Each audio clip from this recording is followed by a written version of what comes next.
Welcome back to our channel catch the fish. ఇవాళ వీడియోలో కూడా ఎప్పటిలాగనే డైలీ లైఫ్లో ఉపయోగించేటువంటి కొన్ని ఇంపార్టెంట్ అండ్ యూస్ఫుల్ సెంటెన్సెస్ అయినటువంటి ఈ కింది సెంటెన్సెస్ని ఇంట్రడ్యూస్ చేస్తున్నాను. అవేంటంటే, మీకు కావలసినన్ని సార్లు తీసుకోండి, ఉప్పు అందించుకుంటే గొడవలు రావచ్చు, పండుగకు పిండి వంటలు వండాలి, చదవకపోతే ఫెయిల్ అవుతావు, నీ ఇష్టం, అతను కేవలం మాట్లాడుతాడు కానీ పని చేయడు.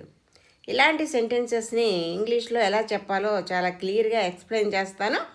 Now let us start the video. The first one is మీకు కావలసినన్ని సార్లు తీసుకోండి. దీని ఇంగ్లీష్లో take as many times as you want. Take as many times as you want. మీకు కావలసినన్ని సార్లు తీసుకోండి. Okay, the next one is నీవు వంట చేసావా లేదా. దీని ఇంగ్లీష్లో did you cook or not. Did you cook or not. నీవు వంట చేసావా లేదా. ఇక్కడ చేసావా లేదా అంటున్నాం కాబట్టి డిడ్ యూ కుక్ అంటున్నాం. అదే చేస్తావా లేదా అంటే do you cook or not అంటే సరిపోతుంది. Okay, the next one is అతను నమ్మదగినవాడు కాదు. దీని ఇంగ్లీష్లో he is not a reliable person. he is not a reliable person. అతను నమ్మదగినవాడు కాదు. Okay, the next one is ఉప్పు అందించుకుంటే గొడవలు రావచ్చు. దీని ఇంగ్లీష్లో you may get in to fight if we pass salt each other. You may get in to fight if we pass salt each other. ఉప్పు అందించుకుంటే గొడవలు రావచ్చు. ఇక్కడ రావచ్చు అంటున్నాం కాబట్టి you may get in to fight అని రాశాను. ఏం చేస్తే if we pass salt each other, ఒకరి నుంచి ఒకరికి ఉప్పు అందించుకుంటే. Okay, the next one is ఎలా పడితే అలా మాట్లాడవద్దు. దీని ఇంగ్లీష్లో don't talk nonsense. Don't talk nonsense. ఎలా పడితే అలా మాట్లాడవద్దు. ద నెక్స్ట్ వన్ ఈజ్ ఎవరైనా ఇంతటి అవమానం సహించగలరా. దీని ఇంగ్లీష్లో can anyone bear such shame. Can anyone bear such shame. ఎవరైనా ఇంతటి అవమానం సహించగలరా. Okay, the next one is పండుగకు పిండి వంటలు వండాలి. దీని ఇంగ్లీష్లో pastries should be cooked for the festival. pastries should be cooked for the festival. పండుగకు పిండి వంటలు వండాలి. ఇక్కడ పాస్ట్రీస్ అంటే పిండి వంటలు, షుడ్ బి కుక్డ్ వండబడాలి, వండాలి. ఇక్కడ సెంటెన్స్ పాసివ్ వాయిస్లో ఉంది. Okay, the next one is ఆమె చదువు మీద శ్రద్ధ చూపించడం లేదు.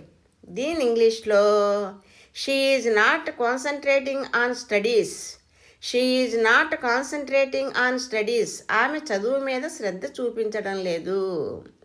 ఓకే, అదే ఇక్కడ నీవు చదువు మీద శ్రద్ధ చూపించట్లేదంటే you are not concentrating on studies.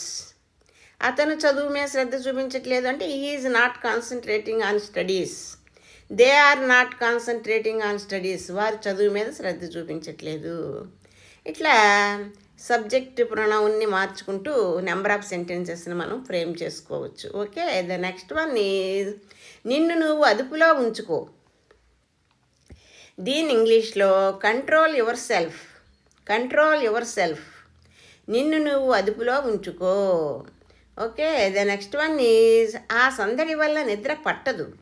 దీని ఇంగ్లీష్లో I can't sleep because of the noise. I can't sleep because of the noise.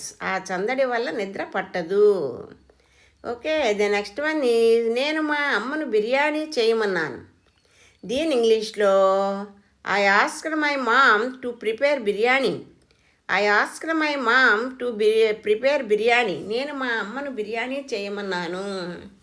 Okay, the next one is ఆమెకు ఎలా చెప్పాలో నాకు తెలియలేదు. దీని ఇంగ్లీష్లో I didn't know how to tell her. I didn't know how to tell her. ఆమెకు ఎలా చెప్పాలో నాకు తెలియలేదు. ఇక్కడ తెలియలేదు అంటున్నాం అంటే సింపుల్ ఫాస్ట్ నెగిటివ్ కాబట్టి డిడెంట్ నో వచ్చింది. అలాగే ఆమెకు ఎలా చెప్పాలో నాకు తెలియదు అని చెప్పాలనుకుంటే I don't no how to tell her. ఆమెకు ఎలా చెప్పాలో నాకు తెలియదు. Okay, the next one is మనం ఎక్కడ ఉన్నామో వారికి తెలుసునంటావా? దీని ఇంగ్లీష్లో do you think they know where we are? Do you think they know where we are? మనం ఎక్కడ ఉన్నామో వారికి తెలుసునంటావా? Do you think they know, వాళ్ళకి తెలుసునంటావా? ఏమిటది? వేర్ వీఆర్, మనం ఎక్కడ ఉన్నాము అన్న విషయం. Okay, the next one is చదవకపోతే ఫెయిల్ అవుతావు, నీ ఇష్టం. దీని ఇంగ్లీష్లో if you don't study you will fail, it's up to you. If you don't study you will fail, it's up to you. చదవకపోతే ఫెయిల్ అవుతావు, నీ ఇష్టం. ఇక్కడ if you don't study you will fail అంటే చదవకపోతే ఫెయిల్ అవుతావు. ఇది మనకి తెలిసినటువంటి ఫెమిలియర్ సెంటెన్సే. ఇకపోతే ఇట్స్ అప్ టు యూ అంటే నీ ఇష్టం.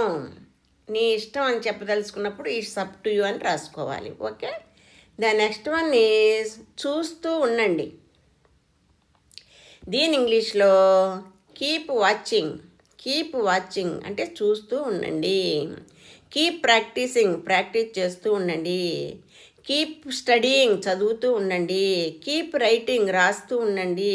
కీప్ రీడింగ్, చదువుతూ ఉండండి. కీప్ ప్లేయింగ్, ఆడుతూ ఉండండి. ఇట్లా ఇదొక pattern of sentence. Okay, the next one is మా ముందు 3 బైకులు ఉన్నాయి. దీని ఇంగ్లీష్లో there are 3 bikes in front of us. There are 3 bikes in front of us. మా ముందు 3 బైకులు ఉన్నాయి. ఇన్ ఫ్రంట్ ఆఫ్ అస్ అంటే మా ముందు. దేర్ ఆర్ 3 బైక్స్, 3 బైకులు ఉన్నాయి అక్కడ. Okay, the next one is నా కారు పెట్రోల్తో నడుస్తుంది.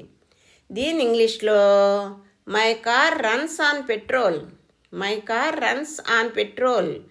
నా కారు పెట్రోల్తో నడుస్తుంది, లేదా నా కారు పెట్రోల్ బండి అని చెప్పేటప్పుడు ఈ విధంగా సెంటెన్స్ ఫ్రేమ్ చేసి చెప్పాలి. Okay, the next one is అతను కేవలం మాట్లాడుతాడు కానీ పని చేయడు.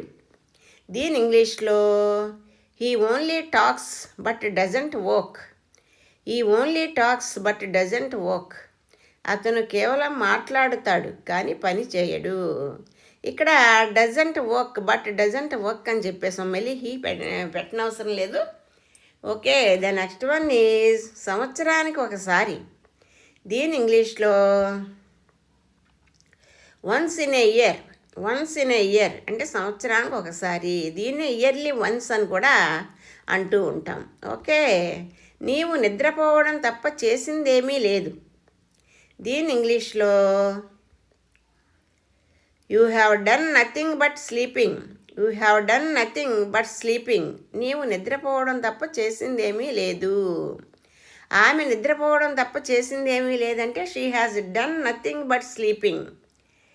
అతను నిద్రపోవడం తప్ప చేసిందేమీ లేదంటే ఈ has done nothing but sleeping. వారు చేసిందేమీ లేదు నిద్రపోవడం తప్ప అంటే they have done nothing but sleeping. నేను నిద్రపోవడం తప్ప చేసిందేమీ లేదంటే I have done nothing but sleeping. Like this. Okay, thank you for watching.